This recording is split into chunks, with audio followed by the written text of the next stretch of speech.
सगळ्यात आधी माझ्या चॅनलवरती तुम्हा सर्वांचं स्वागत. तर बघा इथं मी आज आलेली आहे. अरे तुम्ही तर मला दिसानाच. बघा मी तर आली बघा आता इथं. आता जरा मला मोकळा वेळ मिळाला आहे. तर तुम्ही म्हणतात चाल ही काय आहे, कशाचा वेल आहे? हा आहे भोपळ्याचा वेल. बघा इकडं कसं कुठं बी बिया आपण फळं खा किंवा काही भाज्यांच्या बिया कुठं पण अशा नाही टाकून द्यायच्या. मी काय करते बघा, असे योग्य ठिकाण बघून असं म्हणजे त्या बॅग टाकायच्या. म्हणजे काय होतं आपल्याला बघा अशी म्हणजे आपल्याला किंवा फळं किंवा असं आपल्याला आहे ना अशा भाज्या खायला मिळतात बघा. आपल्याला ह्याला काय उगवण्यासाठी किंवा हे करण्यासाठी आपल्याला काहीच कष्ट घ्यावं लागत नाही. मी बघा एवढा मोठा वेल झाला हा भोपळ्याचा, मी ह्याला काहीच कष्ट केलेलं नाही. मी फक्त इथं बी टाकल्या होत्या, ती मी आत्ताच ह्याच्याकडे आली आहे बघा. आता ह्याला मी काय करणार आहे, थोडंसं जरासं खत पाणी टाकणार, जरासं थोडंसं स्वच्छ करते इथलं गवत बिवत काढून. म्हणजे काय होईल आपल्याला भोपळे छान छान खायला मिळतील. भोपळा किती औषधी असतो ना, आणि आपल्याला बिना केमिकलच्या पण भाज्या अशा खायला मिळतात छान छान.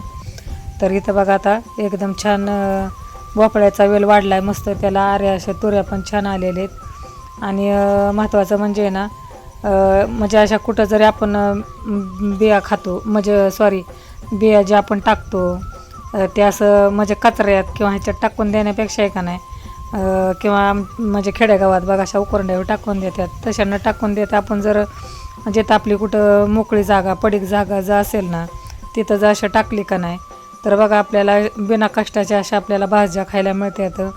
आणि बिना कष्टाच्या भाज्या तर खायला तर किती आनंद असतो ते तर तुम्हाला सांगायलाच नको वेगळं काही. तर बघा इथं मी आता थोडंसं ह्याला पाणी घालणार आहे, कारण मी ह्याला ना उगवल्यापासून पाणीसुद्धा घातलं नव्हतं आणि काहीच नव्हतं, फक्त बिया टाकलेल्या होत्या. आपोआप एवढा भोपळ्याचा वेल मोठा आलेला आहे. त्याला आता तुरे टाकलेत म्हणल्यावर आता त्याला भोपळे पण लागणार. मी तुम्हाला भोपळे लागल्यावर दाखवील. तर इथं बघा आता थोडंसं त्याच्यात थोडंसं बुडाला म्हणजे एका साईडला जरासं, जास्त बुडात पण नाही घालायचं खत. काय होतं झाडं मग ते जळून जातं. तर हे बघा शेणखत घेतलं आहे मी, असं एकदम असं बारीक केलेलं आहे ते, आणि थोडंसं एका कडेला साईडला घालायचं, कारण त्याने अजून फळ धरलेलं नाही. जास्त पण खत घालून उपयोग नाही, नाहीतर जळून जातं ते. तर इथं बघा थोडंसं एका साईडला थोडंसं मी शेणखत घातलं आहे, आणि त्याच्यावरूनच आता पाणी पण ओतायचं. आता पाणी कसं घालायचं, पाणी पण डायरेक्ट एकदम त्याच्या मुळीला बुडात नाही ओतायचं. एकदम डायरेक्ट जर आपण बुडात जर ओतायला गेलो तर काय होतं, मुळ्या उघड्या पडतात बघा. आणि मुळ्या जर उघड्या पडल्या ना तर आपलं जे झाड आहे किंवा तो वेल आहे तो जळून जाणार, कारण त्याला सूर्यप्रकाश नको असतो ना. मग आता इथं बघा पाणी मी एका साईडून ओतलेलं आहे ह्याच्यावरती.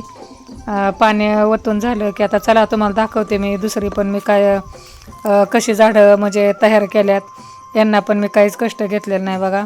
फक्त इथं मी झेंडूची जी फुलं आहेत ती मी फक्त पाकळ्या आहेत ना अशा ही करून टाकल्या होत्या, फक्त अशा म्हणजे हे करून. आणि इथं बघा लिंबुनीचं झाडसुद्धा उगवलं आहे. लिंबुनीचं आपण बी काढतो ते सुद्धा असं टाकल्या जातं, म्हणजे इथं बिया अशाही. तर बघा झेंडूचे झाडं, लिंबुनीचं झाड ते आता मी लावणार, म्हणजे मला परत आता दिवाळी दसऱ्याला उपयोगी येतील बघा. आहे का नाही मज्जा? मग किती छान आहे. आता इथं बघा पोपायच्या बिया पण आहेत, त्या पण मी अगदी अशा योग्य ठिकाणी टाकल्यात. त्याला थोडंसं आता पुरून घेते. आता इथं बघा पोपायची झाडं पण खूप तयार होतील, मग ती अशीच लावायची बघा. आणि लावली म्हणजे पोपया तयार होतात आपल्याला. आता ही झाड तुम्ही म्हणतात सर, तुम्ही बघितलं असेल माझ्या मागे ब्लॉगमध्ये. तर हे पण मी असंच लावलेलं आहे. तुम्हाला माझा व्हिडिओ कसा आवडला